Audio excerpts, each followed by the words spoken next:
Impaler. Yan na yan. Test mic. Yan, dinig ako.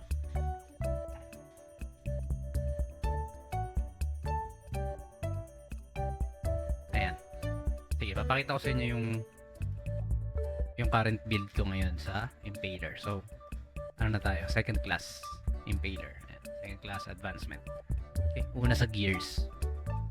Ito yung weapon plus 7, secondary weapon plus 7 lang din. Ayan. Tapos sa armors, half siya. Tatlong leather, yung may AQ1. Okay, sa loob. Tapos, tatlong heavy armor. Actually, ang plan ko lahat heavy armor dapat eh. Kaso, bitin ako sa mats dun sa iron ore. Kaya pag sunod-sunod ka nag-craft, mahirap sa mats. So, ginawa ko salitan. Pagkatapos ko mag-craft ng heavy, leather, heavy, leather, heavy, leather. Yan. Doon yung pattern ko ng crafting para mas tipid. Then sa refine, so focus syempre sa weapon saka sa secondary accuracy. If mag-AQ2, maganda. AQ1, pwede na yan kasi mahirap mag-refine eh. So same sa armor. Sa armor naman, def yung target nyo dapat. Pag nag-def 1, pwede na. Pag nag-def 2, better. So and def 1, def 2, 1, 2. Right, so sa armor ko, may tatlo pa akong def 1. So yan yung target ko. So may 3 defense pa akong pwedeng iangat for armors. Okay. Then sa accessories, syempre belt, def to, defense din to. Earrings, dalawang earrings is defense din. So may dalawa pa akong accessories na hindi pa sagad yung defense. So plus 2. So 3 plus 2. So may 5 pa akong power up sa defense. Dito naman sa necklace, AQ1 lang. Ring, AQ1 din. Ring, AQ2. So may plus 2 AQ ako dito. Then ito isa. So 3 AQ pa yung pwede kong iangat. So sa gears, may 5 def pa akong pwedeng itaas. Then 3 accuracy. And lastly, ito yung bagong item. Bagong item yan, bracelet. So luckily, nakapag-ano agad ako. Nakapag-accuracy to agad. So yun yung weapon, armor, and accessories ko. Back. So artifact, hindi ko na ito masyadong ginagalaw.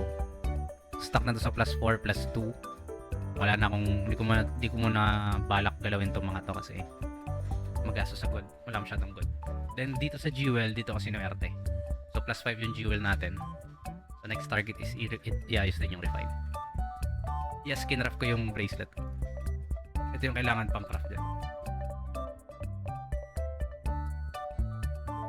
Ayan, dito sinuwerte tayo plus 5.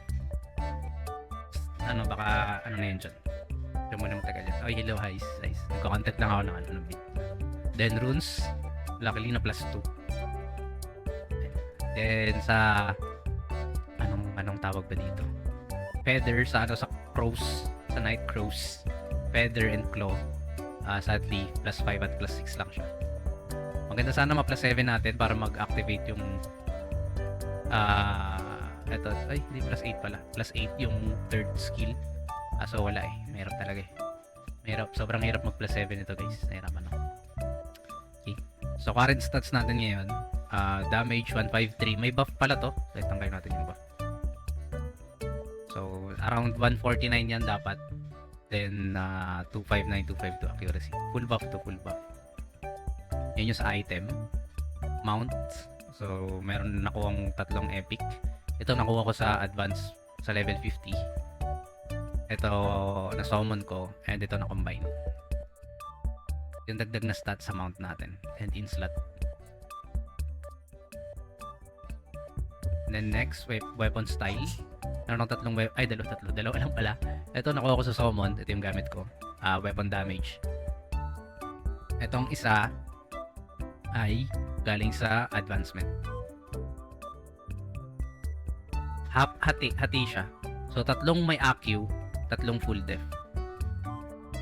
Pero ang gusto kong mangyari dyan, full def. Kulang lang sa materials. Kaya hiniwalay ko na lang. Okay? Then sa infuse, ito yung build ko sa infuse. So hindi ako masyadong picky dito sa tatlong stats nasa taas. Ang importante sa akin, ko siya. May kahit isa or dalawang maganda lang dyan, okay na. Basta ma-activate ko tong nasa baba, yung bonus stat. Kasi bonus stats yung magaganda. Def, AQ, reduct, basic damage. Because, so yan. Ito at least may PvE, AQ, saka max weight. Goods na ako dyan. Ito may def. Goods na ako dyan. May crit pa. Ito Ito, may vitality, so pwede na. At least, ito, def ulit, so goods na goods.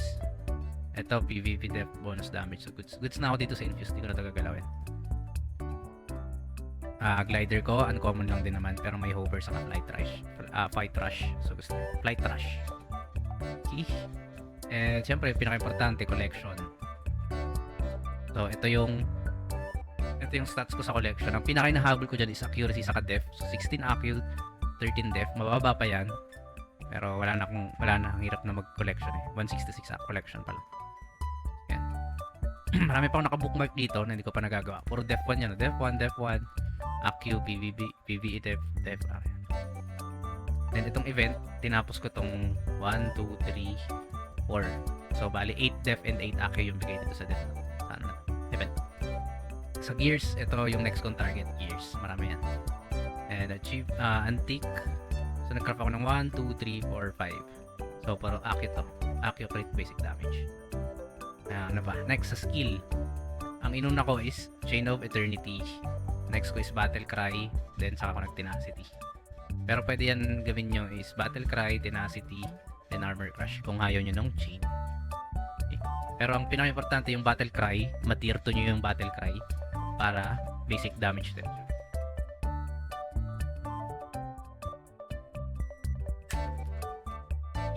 Then yung Tenacity rin, maganda rin i-tier 2 to kasi passive to eh. And the next ko na yung Armor Crush. So yan yung skill ko. Ano pa ba? Weapon style. So syempre since level 2 yung battle cry ko, dito ko nilagay yung isang 5. Basic damage to. So pag kinas ko yung battle cry, dapat nasa 12 basic damage yung bigay. Okay? Then yung isa nilagay ko dito, increase damage boost rate lang. Pwede rin dito, increase skill accu. Depende na sa gamit nyo. So ito yung weapon proficiency ko. So 12. Melee accu yung pinili ko dyan. Okay, ano pa ba? Ano pa bang stats na pagkukuhaan? Guild, syempre, depende na yun sa guild nyo. Ranking, wala ko masyado sa ranking eh. And rank 231 lang. Wala masyadong benefits din. So, di siya masyado nagmamatter.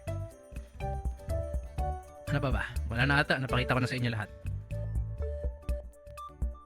Ang next plan, ang future upgrade is una nga, ayusin yung mga refine. Yung mga 1 dito. Ayusin natin yan. Maging 2. Yan, yung mga 1. Yun yung next target natin. Maging 2. Kaso medyo mahirap yung refinement. So, di ko siya minamadali. And next is yung special rare na weapon. Ito na yung next target natin. Since full rare na tayo. Asan yun? Ito na yung next kong target. Ito. Ayan. So, meron ako na ito. Ito, madali na lang to i-craft. Ito, may 10 na ako. Ano to? Reward lang to sa mga quest and all. Hanggang level 50. Ito, madali lang to. Ito, gold, madali lang na ni-farm. Ito yung mahirap isa. Kulang ako na ito. So, plan kong i-craft to. So, kailangan ko ng 30 papyrus. 30 more yun. So, halfway na ako sa papyrus. Yung more yun, pakabiling ko na lang yan. May 4k diamond pa naman ako. Hindi ko nagagastusin tong 4k diamond. Para suabe.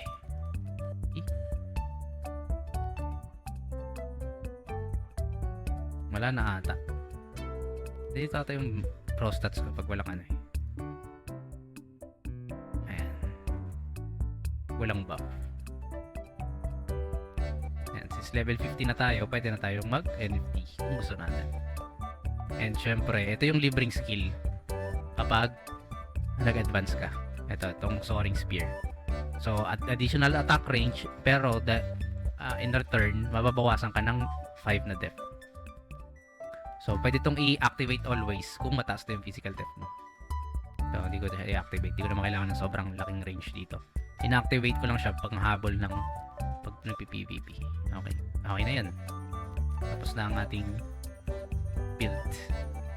Or spear. Spear. Ito yung build ko sa spearman ko. So, growth rate ko is 102 GR. Yung pinaka-latest natin na craft bracelet.